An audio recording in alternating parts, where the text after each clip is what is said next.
What an incredible environment. I don't know that I just got a text from my wife. I've never seen our fans not leave the stadium like that, even when it rained. You know, Claude may have mentioned that at the start of the second half, there wasn't an empty seat in the house other than the ones they purchased. And our fans were elite today. We asked them to be. They responded, and they get the second place vote because the players on this team bought in.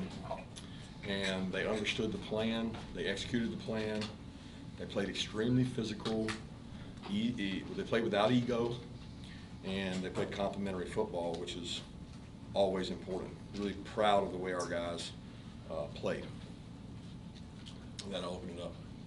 Was there, do you think in retrospect of this game, Coach, there was a little bit of a validation of complementary football? You said that a lot here lately, using that term.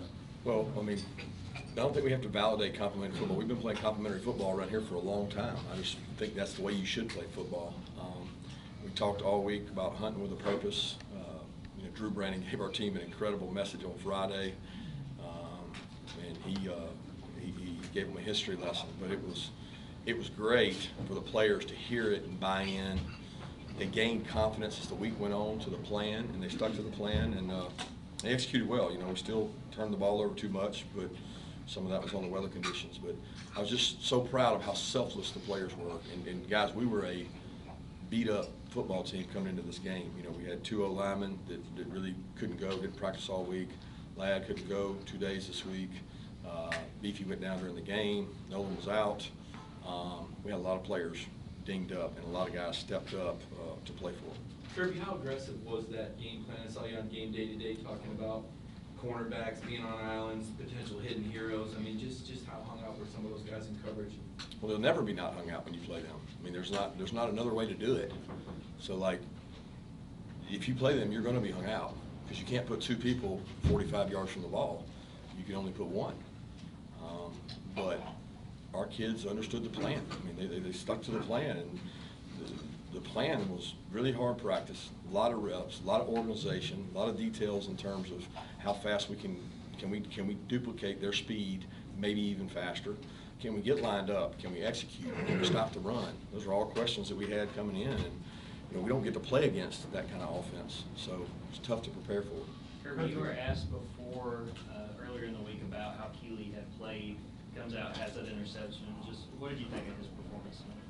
Yeah, he's resilient. He's a competitor. You know, he texted me on, I guess it was Sunday morning as we were getting ready for Tennessee, and he's like, "Can I come see you?" And I'm like, "What's going on?" And he's like, "I want number 11." And I'm like, "Well, it's not the game plan. You know, it's not what we're doing. We're going to do it the way we think's best." And I appreciate your energy and your enthusiasm, but we're going to put a plan together, and we're going to ask you to execute it, and he bought into that. He practiced really hard this week. It was important to him to play well. Kirby, players were saying that Nolan Smith kind of spoke to the team a little bit before the game. Kind of what impact and effect did that have? I didn't hear him. I know I heard his voice talking in there, but I don't know exactly the message and what he said. But I mean, there was a lot of guys that spoke up and said, "Hey, this guy would be out there giving it all for us. The thing we can do is come out and compete and play for him." Because, you know, Nolan's unique. Nolan plays for the University of Georgia, and every kid we got plays for the University of Georgia, but Nolan Smith cares dearly about this university. He would give anything. He'd go out there and play with that arm, even if it meant hurting him in the NFL draft. He doesn't care. He wants to win. He's a competitor, and those guys are hard to find and rare, and some of his messaging and his presence, I told him he could impact this game just getting guys to go line up faster. Kirby, what is the blueprint for replacing 15 draft choices? We're witnessing it in real time. Recruit hard, play with physical toughness. I really don't think it's, I think everybody, you know, in the SEC recruits well. Everybody's got good football players around them. Yeah, you got to go sign good football players. We've done that, but from what I hear from other people that watch us, it's physical toughness. It's Tuesday and Wednesday practice, and I think physical toughness won out today for us because, you know, they're a really physical team. People don't understand that. They're extremely physical.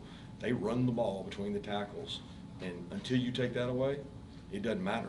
It doesn't matter what you do outside. You better be able to strike people and get off blocks. Jalen Carter, coach, getting him back. Just obviously he made plays, but does his presence also ignite something in interior defense line? I think it gave us some juice in it. The one thing it gave us was depth. I I mean, we had 2 guys in that room come up with the flu this morning, and I'm like, and Jalen's gonna have to play more snaps, and he took it head on, and I don't know how he ended up playing, but he's certainly an energy boost in terms of the confidence the other players have in him.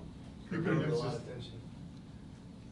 Kirby, a lot of attention on Hooker this week. What about your quarterback's play?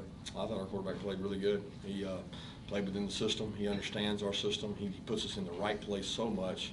The drive before the half, I mean, that was just clockwork for him to eat their time and guarantee that they didn't get a double possession because they were getting the first possession in the second half. And it was critical, that middle 8, that he did a phenomenal job. If anything, I slowed him down because I wanted to make sure they didn't get a possession. But he converted that 3rd and 5, and it only left us with 1 play instead of 2. But he knows what he's doing. He understands it. I think he can tell you there's still mistakes, but when you put that much pressure on a kid and that much decision making, you're going to have some of that gray area sometimes. But going into the half, you were like, I'm not letting them get the ball back. As soon as you got like the 30 or 40, when was it? Yeah, I probably didn't do a good job there. Like it was one of those deals that we were talking on the headphones the whole time. We had 3 timeouts, so we were never worried about it. It's a cat and mouse game because he's over there. He called timeout. And then he got a 2nd down and a little bit 4 or 5, and I'm looking at him and he's like, man, he knows he's helping us. I'm looking across like, are you gonna call timeout? Because if you're not, I might. And he wanted the extra possession, and he was, he ended up not doing it. And then when the clock was running, Stetson was ready to snap it and convert the 3rd down. And if we didn't get the 3rd down, I didn't want them getting the ball back because they've been able to be explosive and score quickly. Kirby, you mentioned resiliency. I guess similar question about Latin McConkey. He's had some drops. I think he was the lead receiver today, had that long touchdown. Just what have you seen from him, and what did you see from him? The guy just runs till his tongue hangs out. I mean, we have to temper him in practice. We got to slow him down. He's going to run himself to death. And then we check his GPS, we check his volume. Like I said, he wasn't able to go really Wednesday or Thursday, and came out, played with great toughness. He blocks well. I mean, the guy's a competitor, and his family are the biggest Tennessee people there are. He grew up Tennessee fan all his life, and that was a big game to him. Coach, getting back to noise for a second, off the top of your head, do you ever recall legal procedure / false start, calls in one game? Notre Dame, maybe. I don't know. Y'all tell me. Notre Dame seemed like 20 of them, but it was electric, and you get that when you have a good defense in front of you and a really good crowd. Kirby, you've seen Stetson win big games before, but what is it about those moments that enables him to really come through in your group? Competitive excellence, competitive toughness. He's a winner. I mean, let's be honest. The guy wins. The guy knows how to play the game. He understands what people are doing. He came off the field one time, and we were frustrated, and he said what coverage it was, and a lot of people were saying it wasn't. We go back and look. He was right. He sees the coverage. He understands it. He's stubborn as hell sometimes, but he's a competitor, man. Let's talk about their offense. Do you feel like the front and the back end of your defense kind of took it in personally? I don't know. All the stuff that was written and said, we never utilized it, said anything. I mean, they get questioned all the time because all the other guys left. But because the other guys left, why does that matter? Like, they got here on their own merit. So, like, the question, I think the biggest confidence question for them was Tennessee, because they are explosive. They are really hard to stop on offense. So there was some doubt and question marks there, but they bought into this plan. I mean, every coach, 5 coaches defense, go over the exact plan every day. This is what we're doing. This is how we're doing it. We're going to keep it simple. We're going to line up fast. We're going to strike blockers. We're going to play people. We're going to keep the ball in front of us. We're not going to let them be explosive. We're going to affect the quarterback. We're going to buy into it, and if everybody does it, we were talking about the plan every time they came off the field, and they executed the plan. Coach, how pleased were you with what you guys were able to do on the line of scrimmage tonight? Very pleased. I think the line of scrimmage always dictates the outcome of games, because eventually you have to be able to run the ball some.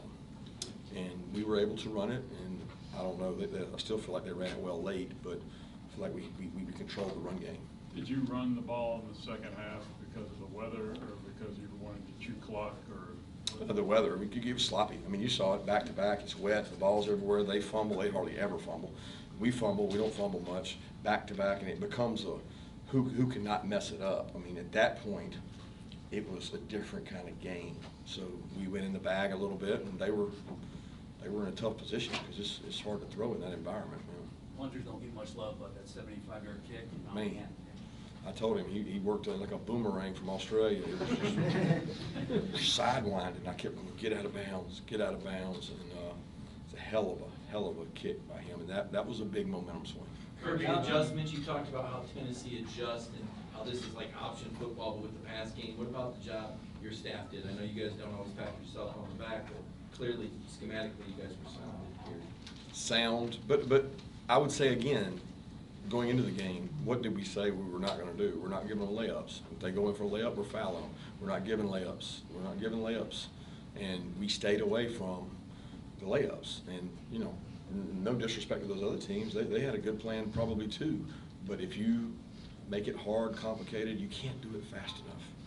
Coach, I know you're focused on the guys in your locker room, but recruiting-wise, how big of an impact today having all those big-time recruits there with the crowd and having the #1 team in the building tonight? Yeah, I think our crowd impressed the folks that were here. We were very fortunate to have a facility here that our administration helped build. It is unreal. For Haynes, they can go inside. If they want to stay outside and celebrate the rain with us, they can. A lot of them are going back over to our facility now to spend time with us. And ultimately, this game will probably get us, you know, another good player that will probably be playing here against them in 2 years. You know, and that's the name of the game. You want to be a good coach, you got to sign good players. How's Bill? I don't know. It's a great question. Unfortunately, they told me they were taking me for X-ray, and then I never heard anything else. So I don't know there.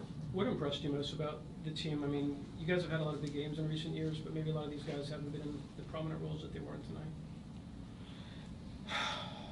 Just the courage to stick with the plan. I mean, there's a lot of folks outside doubting them. They never doubted themselves. I mean, a lot of confidence in that room. These players were confident. I'm most proud of our staff, man. Our staff really worked hard this week to have a good plan, to execute the plan, and the players didn't let their ego get in the way. Game day's here, SEC Nation's here, everybody's here. It's the biggest matchup in Athens. I'm gonna stick to the plan. And the plan was to execute your job, play in and play out, be explosive on offense, push the pocket on the rushers, and they did that. Why were you guys able to execute the plan that you talked about when so many other teams that the Tennessee's played this year have not? I don't know. I don't know the other team's plan. You know, I don't know. For us, it was all about getting lined up quicker than they do. And, you know, practice, we told our players they did double the reps this week in terms of the amount of minutes you practice in a period. If it's 12 minutes, you usually do 24 plays. Well, we had periods we were getting 35 and 40 plays because of how fast they were going. And they doubled up, and I think that helped play a part of it. I think the success we had early in the game, because when you play Tennessee, they go for the knockout blow in the first round.